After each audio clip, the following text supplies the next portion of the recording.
Shooting it raw? Yes. Shooting it raw. It's a book cover that says, do the unright thing, where unright, well, do the and thing is in like sans serif font in full caps. Unright is like handwritten in this bright yellow. And it says memoir of a people pleaser, which says a lot right away. And is that a photo of you? Because I didn't get that answer.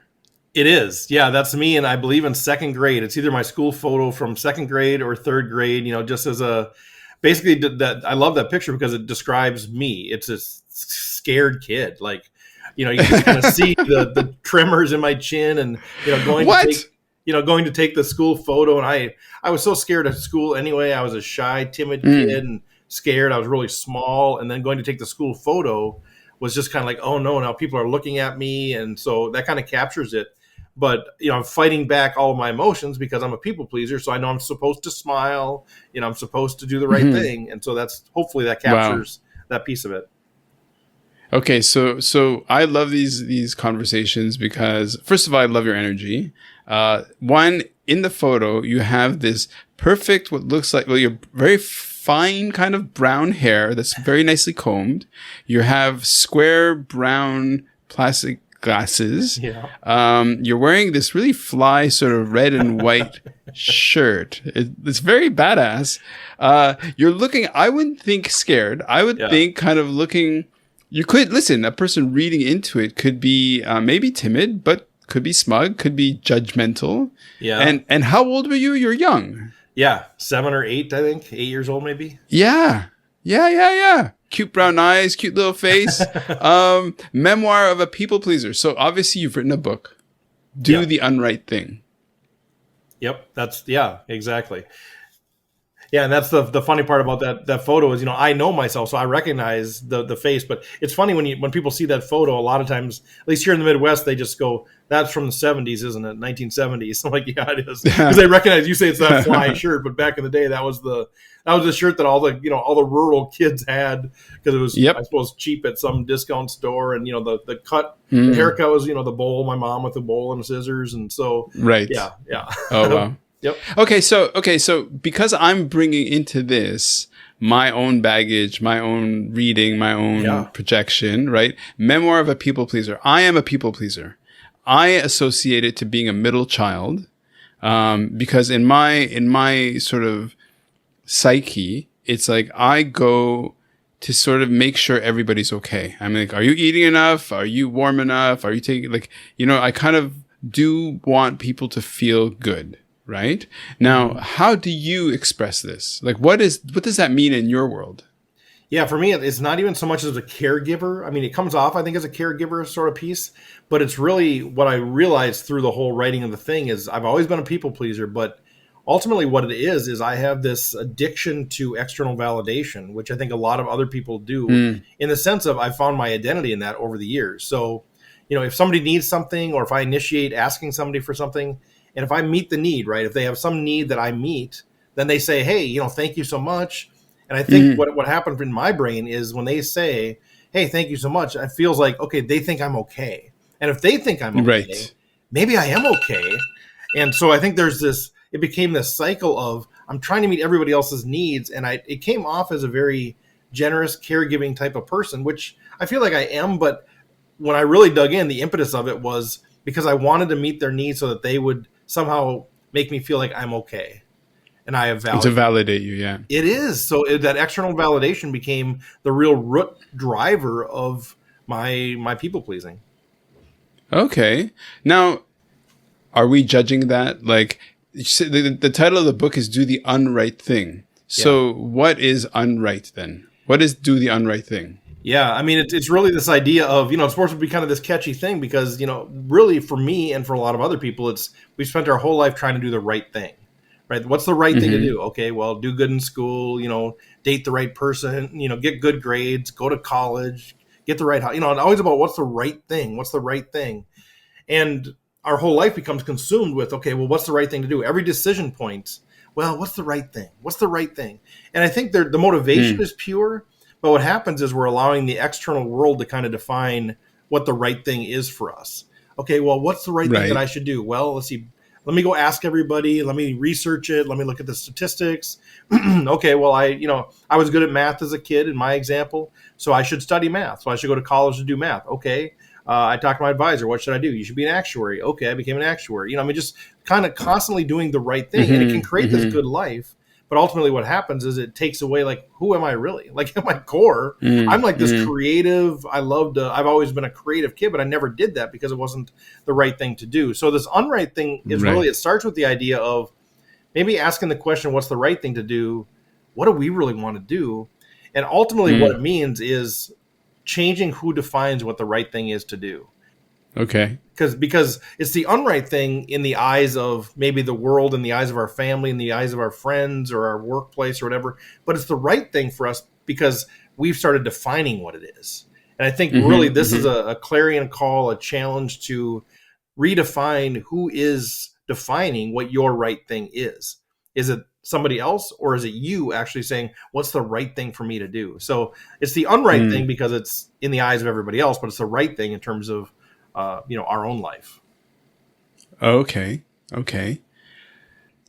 You're clearly somebody who drops a lot of bombs or whatever, and there's so many things to respond to. Okay, so this book is a manual. It's a nonfiction inspirational book. How old is this book? Like, sell this book. Like, it's a memoir. Yeah, it's a memoir. It's my story, but they'll call it a memoir plus because it's my story. But the idea is it's written in a way that hopefully people can find themselves in it, and just draw some insight from my journey. So it started out as a book, as a research heavy book, as a self-help book. Like, that's what I was writing. I had 75,000 words written, like twice the size of what it is now, and it was really research heavy, like 70 citations, really about how do we become happier in our life. That's what it was. How do we escape the good life trap, where on paper our life is good, but inwardly we're miserable? And I had all this research, and I kept writing it, and I kept talking to the publisher, and I kept saying, it just doesn't feel right. It's not me. I'm not an expert. I don't want to be an expert. I don't want to be perceived as an expert. I don't want to speak as an expert. I don't want people approaching me as an expert. I'm just a guy who's trying to figure out how to be happier, And finally, I kind of beat them down, and they finally said, you know what? Let's just scrap it. Write a memoir. Just write your story. And so that was such a freeing moment. And so that happened late last year in 2023. And so this book was written in probably about 3 or 4 months, just as a memoir. Wow. That's all it was. And it released in January 2024. And it's a pretty thin book. It's a pretty quick read. And part of that is because I had all these other stories that I had included in there. And the publisher's like, they're great stories, but it doesn't drive home the point. Let's just make sure you only include stuff that talks about you being a people pleaser and your path back to happiness by doing the unright thing. So long answer to a short question, but the book morphed a lot. And it just released in January of 2024, and it's just it's my memoir, my recollections, these stories from my youth. It's chronologically written from 10 years old on my grandma's couch, through the years, through high school, through college, and kind of always doing the right thing, and then finally, just recently in the last few years, realizing that I have a little bit more agency in my life than I realized, and started doing the unright thing, and the freedom that that's brought me. Oh, yeah, boom. Okay. Now, just to use slightly different language and to kind of get your riff on this. Okay. So imagine a different way of putting this, right? When I hear the filter, I hear it through, right? Because this was introduced to me, was this idea that, okay, so first of all, you're a kid. And as a kid, you're not you, all kids. Bill Maher today, just like kids are morons. Okay, sure. Yeah. Kids, they don't know, they have no way of, don't know what they're doing, don't know how to make decisions. Okay. But as you get older, you start, making distinctions, right? And so one way, another person said that I thought it made a lot of sense was that we're giving these narratives, right? So for example, for women, in her case, she's a woman. So it's like, you're told, okay, you get married, you have a kid, and you follow this script and this narrative, and then that's the path to the good life. And society validates you for, if you tick the boxes. For doing it right. In a way, for doing it right. But then, I mean, isn't or to use a different phrase, it's kind of, don't you reach this point at a certain age where you stop giving a fuck? It's like, I have no more fucks to give. Like, I'm going to do the unright thing. It's kind of like saying, okay, I'm going to ignore the scripts. I'm going to ignore the narratives or whatever. And I'm going to write my own story. So isn't that like, how much of this is you getting that agency, just you recognizing something that comes as a natural part of growing up? That's really what it is. Ultimately, it's reaching that point where you say, actually, wait a second. This is my life. Wait, I can actually choose how I want to live my life. And I don't really care what other people think. That's exactly kind of what that is. That's that epiphanal moment. For some of us never have it. And that's maybe okay if we're happy. Some of us, we have it. Some of us, it actually causes, we need some kind of a breakdown, some kind of a low moment in our life to say, screw this, to do that. Now, all the stuff that you talked about, that's exactly what I talk about in terms of like defaults, expectations, shoulds. We have all this external pressure that's on us, right? We inherit all these norms, like exactly what you said. We're born into a family, and there's a certain set of beliefs, whether we're told directly or not. Hey, here's what we think. Here's what we believe. Here's how we act. That's kind of the norms. That's the default in our school, in our workplace. All those things that you said, those narratives that we receive, and they might even be well-intentioned.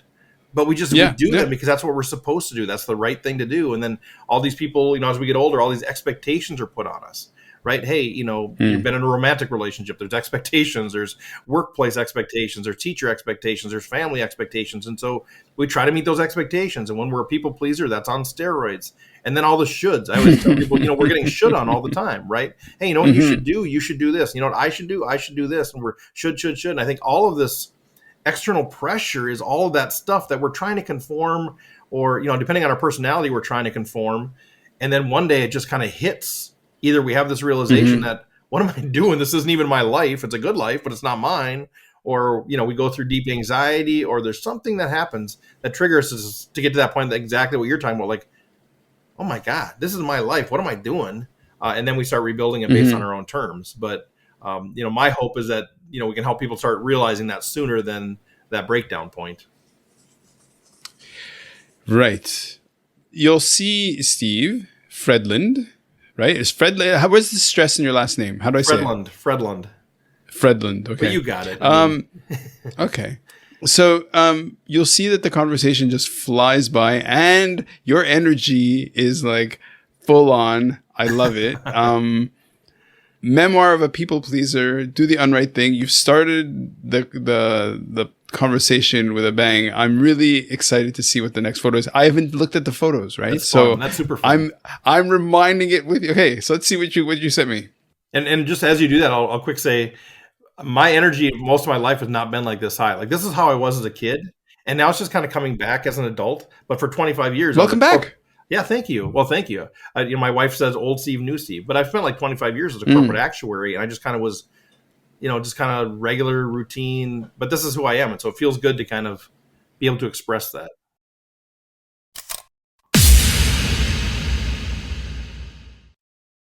So, is life really a gift? Really? Can you make every second count? That's the whole point of the podcast.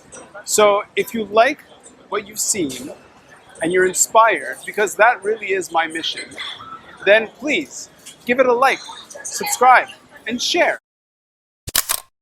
Shooting it raw? Yes. Shooting it raw.